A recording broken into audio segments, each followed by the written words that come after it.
श्री शिवाय नमस्तुभ्यम दोस्तों। जैसा कि दोस्तों आप सब जानते हो, कल है शुक्रवार का दिन और शुक्रवार के दिन पड़ रही है अष्टमी तिथि, जो कि बहुत ही खास विशेष होती है। बस दोस्तों, आपको कमल गट्टे का एक अचूक उपाय करना है। यदि आपके जीवन में धन की कमी है, पैसों की तंगी है, बस आपको इस उपाय को करके आना है शुक्रवार के दिन। आपके जीवन में जो भी धन की समस्या होगी, वो समस्या आपके जीवन से समाप्त हो जाएगी। पूज्य गुरु जी की कथा को सुनकर उपाय को अच्छे से समझाने का प्रयास करेंगे। तो आइए दोस्तों, जानते हैं उपाय कैसे करना है। दोस्तों, पहला जो उपाय है वो है मनोकामना पूर्ति के लिए। यदि आपकी कोई विशेष मनोकामना है, धन को लेकर, व्यापार को लेकर, नौकरी को लेकर, तो आप इस उपाय को अवश्य कीजिए। इस उपाय करने के लिए दोस्तों सबसे पहले आपको लेना है 1 लोटा जल तांबे के पात्र में। साथ ही आपको लेना है एक कमल गट्टा। कमल गट्टे को आपको लोटे के जल में डाल देना है और आपको चले जाना है शिव जी के मंदिर में।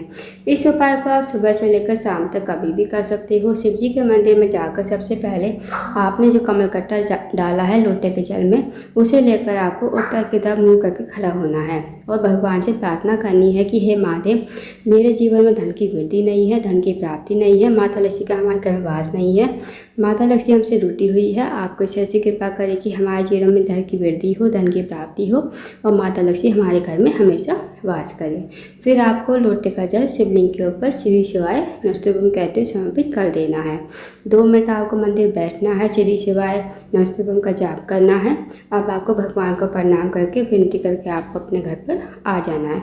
तो दोस्तों, इस उपाय का आपको किसी भी हफ्ते में 1 दिन करके देखिए, चाहे तो या तो सोमवार के दिन या फिर शुक्रवार के दिन। इस उपाय को हर हफ्ते कीजिए, किसी भी 1 दिन करके देखिएगा। जो भी आपके जीवन से धन की समस्या होगी ना, वो समस्या आपकी दूर हो जाएगी। अब जानते हैं दोस्तों अगले उपाय के बारे में। दोस्तों, अगला जो उपाय है वो है, अगर आप किसी कार्य के लिए बाहर जाते हो, आपको कार्य में सफलता नहीं मिल पाती है, साथ ही आपके कोई कार्य है बहुत दिन से अटका हुआ है, तो आप इस उपाय को अवश्य कीजिए।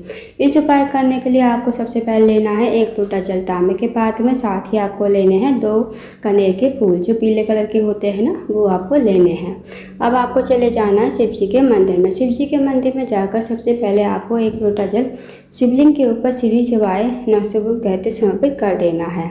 अब जो आपके पास 2 कनेर के फूल है, 2 कनेर के फूल को आपको अपने हाथों में रखना है। भगवान से प्रार्थना करनी है कि हे महादेव, मेरे जीवन का ये कार्य है, बहुत दिनों से अटका हुआ है, आप मेरे कार्य को पूर्ण करें। फिर आपको ऐसी प्रार्थना विनती करते हुए कनेर के फूल को आपको शिवलिंग के ठीक ऊपर समर्पित कर देना है, श्री शिवाय नमस्तुभ्यम कहते हुए। 2 मिनट आपको मंदिर बैठना है, श्री शिवाय नमस्तुभ्यम का जाप करना है। अब आपको भगवान को प्रणाम करके विनती करके आपको अपने घर पर आ जाना है। तो दोस्तों, करके देखिएगा, बहुत ही अद्भुत विशेष उपाय है। इस उपाय को यदि आप करते हो तो जो भी आपका कार्य अटका पड़ा है, वो कार्य आपका पूर्ण हो जाएगा।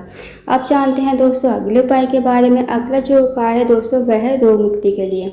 यदि आपके घर में कोई व्यक्ति काफ़ी दिनों से बीमार पड़ा है, उसकी जो बीमारी है दूर होने का नाम ले रही है, तो आप इस उपाय को अवश्य कीजिए। इस उपाय करने के लिए आपको लेना है 1 लोटा जल तांबे के पात्र में। साथ ही आपको लेनी है एक बेलपत्र, जो कहीं से भी कटी फटी खंडित ना हो। अब आपको चले जाना शिव जी के मंदिर में। शिव जी के मंदिर में जाकर सबसे पहले आपको 1 लोटा जल शिवलिंग के ऊपर श्री शिवाय नमस्तुभ्यम कहते समर्पित कर देना है। अब जो आपके पास बेलपत्र है ना, बेलपत्र को आपको अपने सीधे हाथ में रखना है। भगवान से प्रार्थना करनी है कि हे महादेव, मेरे घर का ये व्यक्ति है, काफ़ी दिन से बीमार पड़ा है, आप इसकी बीमारी को ठीक करें। तो आपको ऐसी प्रार्थना विनती करते हुए आपको बेलपत्र को कुंदकेश्वर महादेव का नाम लेते हुए और उस रोगी व्यक्ति का नाम गोत्र बोलते हुए इसे समर्पित कर देना शिवलिंग के ऊपर। 2 मिनट आपको मंदिर बैठना है, श्री शिवाय नमस्तुभ्यम का जाप करना है। अब जो आपने बेलपत्र चढ़ाई थी ना दोस्तों शिवलिंग के ऊपर, वो आपको महादेव से विनती करते हुए औषधि के रूप में आपको अपने घर पर लेकर आनी है। इस बेलपत्र को घर पर लाकर उस रोगी व्यक्ति खिलाना है। जो रोगी व्यक्ति आपके घर में काफ़ी लंबे समय से बीमार पड़ा है, उसको आपको कुंदकेश्वर महादेव का नाम लेते हुए इस बेलपत्र को चबा चबा कर खाने को कहना है।